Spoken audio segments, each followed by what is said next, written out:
Bienvenue sur Africa 24 dans cette nouvelle édition du Non-Stop Info. Voici les titres de l'actualité. La conférence du Congrès national africain se poursuit en Afrique du Sud. 4776 délégués élisent le nouveau président du parti au pouvoir qui remplacera Jacob Zuma. Les résultats sont attendus ce lundi 18 décembre.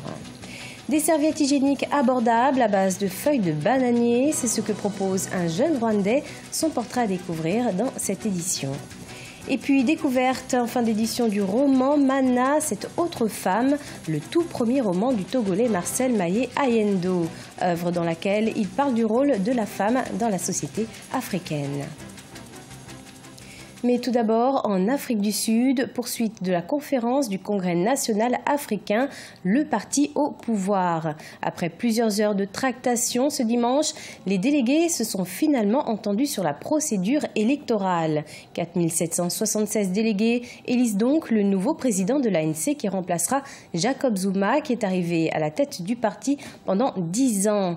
Un grand défi attend l'élu du parti au pouvoir, celui de reconquérir le peuple sud-africain.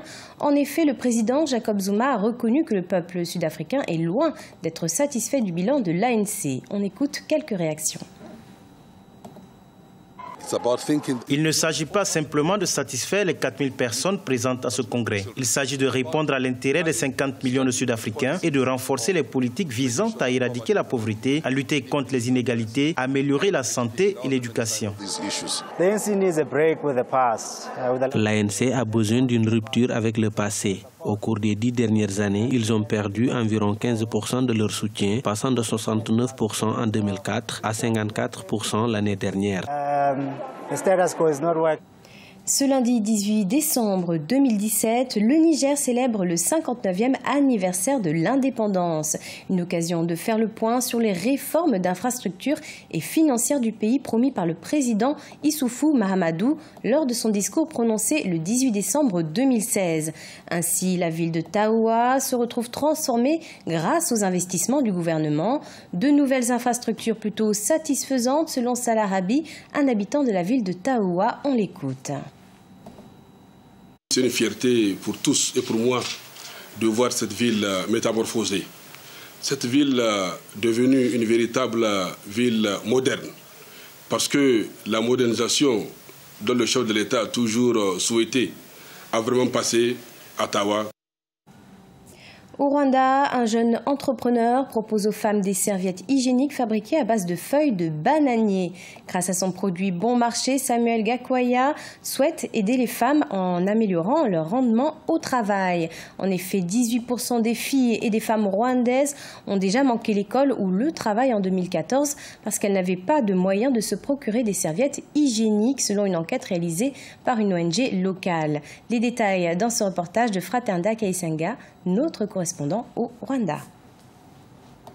Cela fait exactement 2 ans que le jeune étudiant en ingénierie mécanique à l'Institut Polytechnique de Gishari a commencé à travailler sur un projet de fabrication de serviettes hygiéniques à partir des fibres de bananier. Samuel Gakwaya a lancé une petite usine depuis maintenant 1 année et c'est chez lui qu'il expose ses produits actuellement car toutes les machines dont il disposait sont tombées en panne il y a quelques mois et il a dû fermer les portes de son usine. Néanmoins, le jeune entrepreneur ne se décourage pas. J'ai eu l'idée quand je suivais les informations à la radio où ils expliquaient que le problème d'hygiène menstruelle était trop lourd dans la société rwandaise. J'ai lu des rapports des ONG qui donnaient des chiffres alarmants et je me suis résolu à faire quelque chose.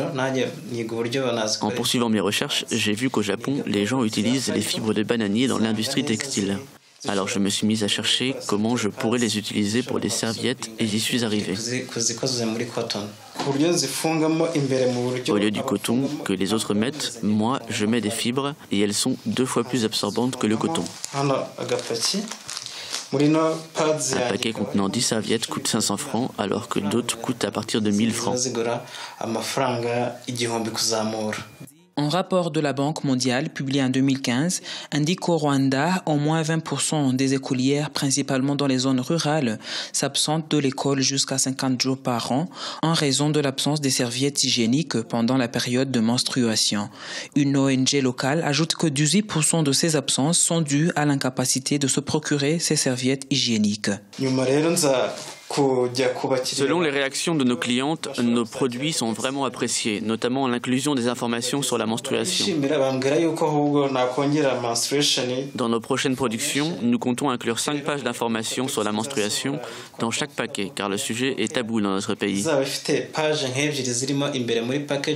Comme ça, on contribue à la campagne d'éducation nationale en matière d'hygiène menstruelle. Samuel Gakwaya a récemment décroché un prix d'une valeur de $10 000 américains de la part d'une organisation africaine de financement des entreprises continentales. Il compte utiliser cette somme pour faire décoller son entreprise. Un peu de littérature africaine pour terminer, avec la parution en novembre 2017 du tout premier roman de Marcel Ayendo. L'œuvre intitulée « Mana, cette autre femme » évoque le rôle de la femme dans la société africaine dans un style un peu particulier. Un reportage d'Emefa Kofi, notre correspondante au Togo. Marcel Ayendo, dans son livre, raconte l'histoire d'une royauté dont la gouvernance est caractérisée par le népotisme. Et c'est ce système qu'une femme s'est levée pour combattre. Mana, cette autre femme, a été publié aux éditions Haru.